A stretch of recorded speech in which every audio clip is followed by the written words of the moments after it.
Hello everyone. Today I am going to present you all about genetic disorders, especially autosomal dominant with mnemonics to easily memorize it. The mnemonic is very powerful dominant humans. Here the highlighted letters shows you the names of the diseases. V for von Willebrand's disease, also known as von Hippel-Lindau. P for pseudohypoparathyroidism. E for Ehlers-Danlos syndrome. R for retinoblastoma. F for familial adenomatous polyposis. D for dystrophia myotonica. O for osteogenesis imperfecta and Osler-Weber-Rendu, that is HHT, hereditary hemorrhagic telangiectasia. M for Marfan syndrome and MEN, multiple endocrine neoplasia. I for intermittent porphyria. N for neurofibromatosis. A for achondroplasia and ADPKD, adult polycystic kidney disease. ALS, amyotrophic lateral sclerosis. N for Noonan syndrome. T for tuberous sclerosis. H for hypercholesterolemia. H for HOCM, hypertrophic obstructive cardiomyopathy.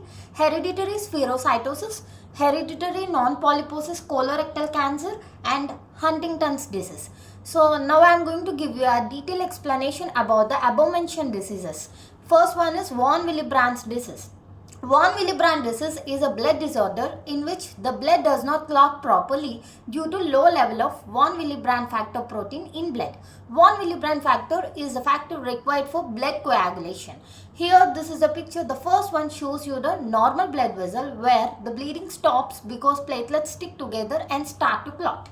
Whereas the second one shows you the another picture where the platelets don't stick together because of the deficiency of von Willebrand factor and there will be continuous bleeding. The next one is pseudohypoparathyroidism. Pseudohypoparathyroidism is a condition associated primarily with resistance to parathyroid hormone. Here you have to note that hypoparathyroidism and pseudohypoparathyroidism are different. Hypoparathyroidism is a disorder in which the body does not make enough parathyroid hormone, whereas in pseudohypoparathyroidism there will be resistance to parathyroid hormone. Next one is Ehlers-Danlos syndrome. Ehlers-Danlos syndrome is a group of connective tissue disorder which is generally characterized by hyperextensibility of the skin, joint hypermobility and tissue fragility. This is a picture presenting hyperextensibility of the skin and hyperextension of the joints and tissue fragility. Then the next one is retinoblastoma. Retinoblastoma develops from immature cells of retina, most common primary malignant intraocular cancer in children. This is a picture presenting you the retinoblastoma. Next one is familial adenomatous polyposis. This is a condition characterized by formation of numerous adenomatous polyps in epithelium of the large intestine. Here in this picture you can see the adenomatous polyps in the epithelium of the large intestine. Then the next one is dystrophia myotonica. It is a type of muscular dystrophy. Muscles often contract and are unable to relax here. So the symptoms include gradual worsening of the muscles and weakness. Next one is osteogenesis imperfecta. Osteogenesis imperfecta, which is also known as brittle bone disease. A child born with osteogenesis imperfecta may have soft bones that break or fracture easily due to abnormal or reduced production of collagen, which is a major component of connective tissue. Here, a child born with osteogenesis imperfecta presents with broad forehead, blue eyes, brittle teeth, barrel-shaped ribcage, small body and kyphosis, forward bending of the spine. The next one is Osler-Weber-Rendu. Osler-Weber-Rendu is a rare autosomal dominant disorder that leads to abnormal blood vessel formation in the skin, mucous membranes and often in organs such as lungs, liver and brain, which results in a tendency for bleeding. The condition is also known as hereditary hemorrhagic telangiectasia, HHT. So this is a picture showing you hereditary hemorrhagic telangiectasia. The next one is Marfan syndrome. Marfan syndrome is a disorder that affects the connective tissue. Especially the people with Marfan syndrome tend to be tall and thin with long arms, legs, fingers and toes, which you can see in this picture. The picture has shown the person presenting with long fingers, disproportionately long legs, flat feet, tall, thin build, flexible joints, scoliosis, etc. The next one is men. Multiple endocrine neoplasia. Multiple endocrine neoplasia is a rare inherited disorder in which several endocrine glands develop benign or malignant tumors or grow excessively without forming any tumors. The next one is intermittent porphyria. Acute intermittent porphyria is a rare autosomal dominant metabolic disorder affecting the production of heme for the formation of hemoglobin due to the deficiency of enzyme porphobilinogen deaminase. It is the most common of the acute porphyria. So the presentation of the acute intermittent porphyria will be with severe abdominal pain, muscle weakness, nausea, vomiting, emotional changes, constipation, rapid heart rate, etc. The next one is neurofibromatosis. Neurofibromatosis is a genetic disorder that causes tumors to form on the nerve tissue.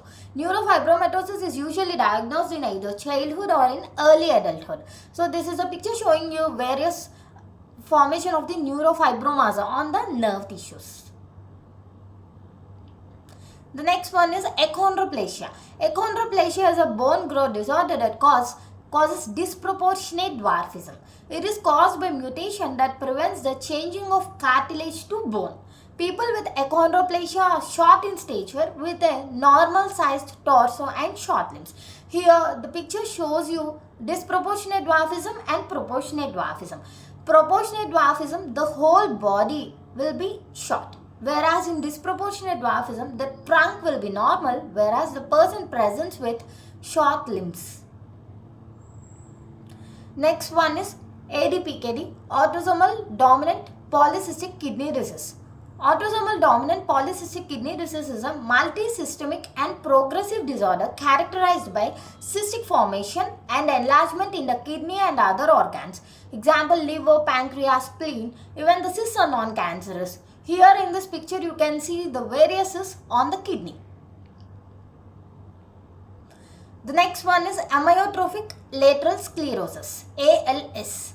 Is a disease that causes the death of neurons controlling voluntary muscles.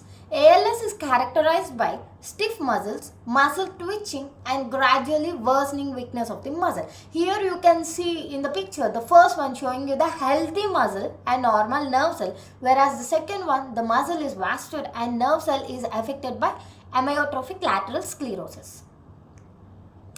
Then the next one is Noonan syndrome. Noonan syndrome is a genetic disorder that prevents normal development in various parts of the body, which involves unusual facial characteristics, short stature, heart defects presenting at birth, bleeding problems, developmental delays and malformation of bones of rib cage. Here the presenting of the Noonan syndrome can be with epicanthal folds, tall forehead with narrow temples, low set ears and excess nuchal skin, thick helix, swollen edematous dorsum of hands and foot. The next one is tuberous sclerosis. Tuberous sclerosis is a rare disease that causes tumors or growths in the brain and other organs. These growths can occur in the skin, kidneys, eyes, heart or lungs. They are usually benign. So this is a picture showing you the growths or tumors in different organs of the body. The next one is familial hypercholesterolemia. Hypercholesterolemia, also called as high cholesterol, is nothing but the presence of high levels of cholesterol in the blood. So here you can see due to excess cholesterol in the blood, you can see the dermatological manifestation of eruptive xanthoma and tendon xanthoma you can see, or tuberous xanthoma and xanthelasma near to the eyes you can observe in this picture. The next one is Huntington's disease. Huntington disease is a progressive brain disorder that causes uncontrolled movements, emotional problems and loss of thinking ability. So the first picture shows you the normal brain section with normal frontal horns on the lateral ventricles, whereas the second one shows you the enlargement of frontal horns of the lateral ventricles. The next one is hypertrophic obstructive cardiomyopathy, HOCM.